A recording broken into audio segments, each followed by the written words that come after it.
Hello, my name is Dr. Tom Brannigan. Today I'd like to do an examination of your thyroid. What's your name, please? Dermot. Dermot. Nice to meet you, Dermot. So the first thing I'm going to do is just inspect you, so if you just sit still there for a second. First, remember the general observations that apply to any system. Apply these specifically to the thyroid exam. Is the patient well or unwell? Comment on the patient's alertness, as hyperthyroidism can result in a patient being hyperalert, and hypothyroidism can result in a patient being lethargic. Comment on their colour. Comment on the patient's weight, in particular any signs of recent weight loss or gain. Note the patient's hydration status. Is the patient breathing comfortably or are they dyspneic? Note any signs of steroid use. Note any obvious lumps or fullness in the neck. Note any scars, especially around the neck. If present, note the characteristic frightened faces of hyperthyroidism, the full lethargic appearance in hypothyroidism, or the delirium of myxedema madness. Look for equipment or devices that are attached to or surrounding the patient. Note the location of the patient. Note any signs around the bed. So, the first thing I'd like you to do is put this pillow underneath your hands. Just put your hands out there like that.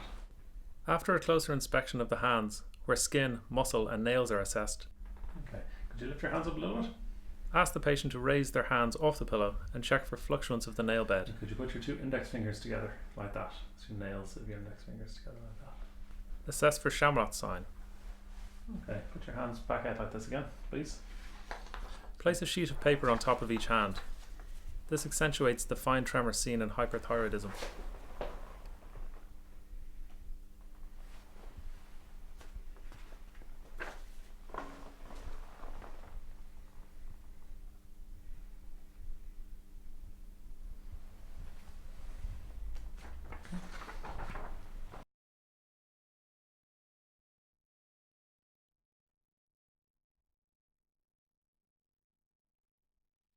Assess the palms for palmar erythema and palmar crease pallor.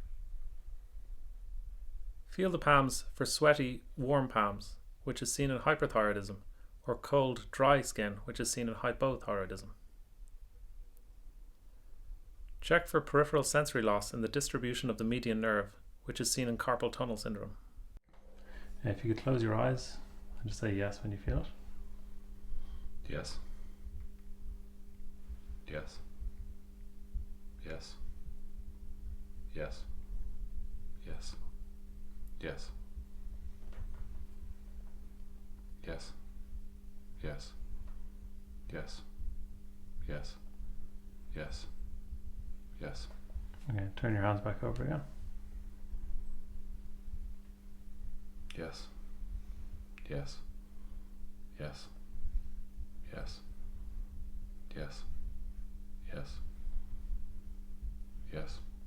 Yes. Yes. Yes. Yes. Yes. Okay. Thank you. I'd just like to check your pulse now. Assess the pulse for rate, regularity and volume. Check for a collapsing pulse. Okay. And would you be able to put your arms out like this? Assess power in the shoulders to screen for proximal myopathy. And don't let me push up. And don't let me push up. Okay. Finally on the arms, I'm going to check your reflexes. If you're supporting them at all, it won't really work. So I get you to just lay your arm like that over there. Okay. Now just tense your muscle a bit so I can feel where the tendon is. That's perfect. So you just relax there as fully as you can. Assess reflexes in the upper limbs, which may be accentuated in hyperthyroidism or diminished in hypothyroidism. Just fully relax it. Ensure that the limb being tested is fully relaxed before attempting to elicit reflexes. I will lift it up. Let me take the weight of your arm. Let me fully support the weight. Some patients may need to be told multiple times before they fully relax. Ensure that the relevant muscle group is fully exposed so that the reflex will be seen. Perfect. Now let me fully take the weight of your arm here. Perfect.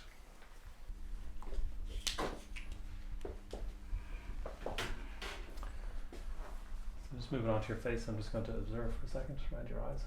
Perform a closer inspection of the face, noting if skin is sweaty and warm or dry and cool, if there is obvious weight gain or loss, or if hair is dry and coarse or falling out. There may be a yellowing of the skin from carotenosis. Note slow speech, hoarseness, or tongue swelling. Focus next on the eyes, looking in particular for observable signs of hyperthyroid ophthalmopathy, such as lid retraction, exophthalmos, or hyperthyroid facies, ptosis.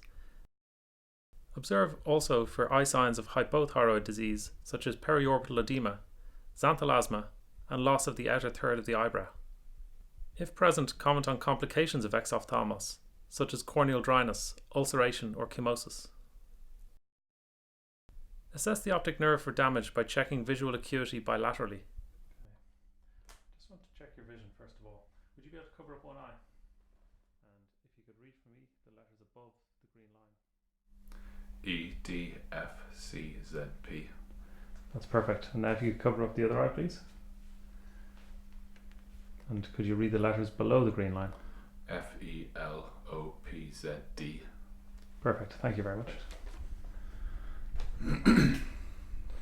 So what I want you to do now is keep your head perfectly still, and I'm going to get you to follow the tip of my finger with your eyes, and I'm going to trace a pattern. Tell me if at any point you see double. Check the muscles of the eye by examining cranial nerves 3, 4, and 6. Check also for lid lag.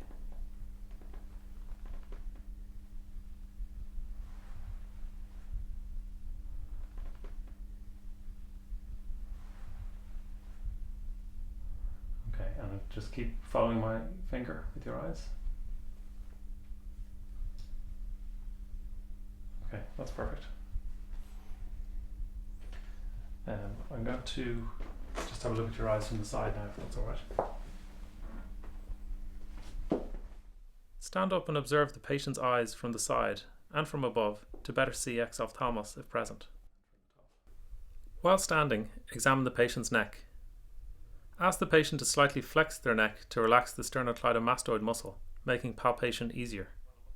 Examine closely for lumps and prominent veins and scars. If a lump is detected, describe it in detail using the memory aid 3S, 4T, and 3C. Palpate for the thyroid cartilage, moving down to the cricoid cartilage and to the thyroid isthmus beneath this. Palpate to the left and right of this. Ask the patient to stick out their tongue. Ask the patient to swallow. If possible, provide a glass of water to facilitate this. That's perfect. Assess the lymph nodes of the head and neck and the salivary glands.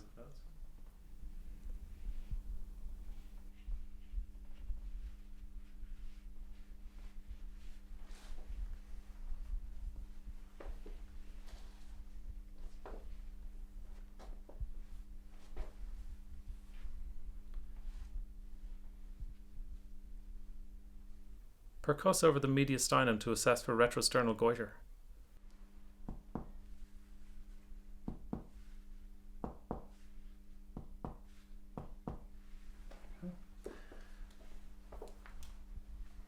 I'm just going to have a little listen over your thyroid with my stethoscope. So can you take a deep breath in and hold it?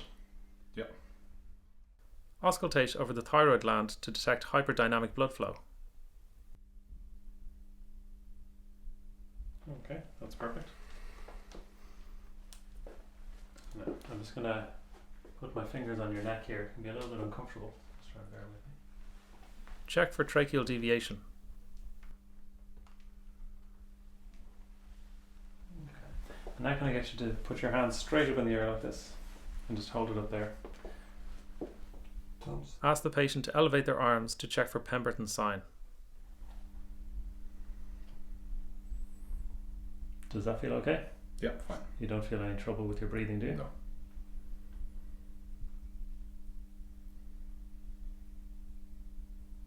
Okay, thank you. I'm going to have a look at your legs. Let's just take that pillow away from you. Inspect the legs for signs of weight loss or gain, sweaty or cool dry skin, and pretibial myxedema. Inspect the toenails for onycholysis. It is at this time that you would assess the reflexes of the lower limb. Okay, and finally, if I could just get you to stand up, but put your hands like this first, and then stand up. Finally, ask the patient to stand up using only their legs to assess for proximal myopathy. Okay, that's everything. Thanks very much. Thank you, doctor.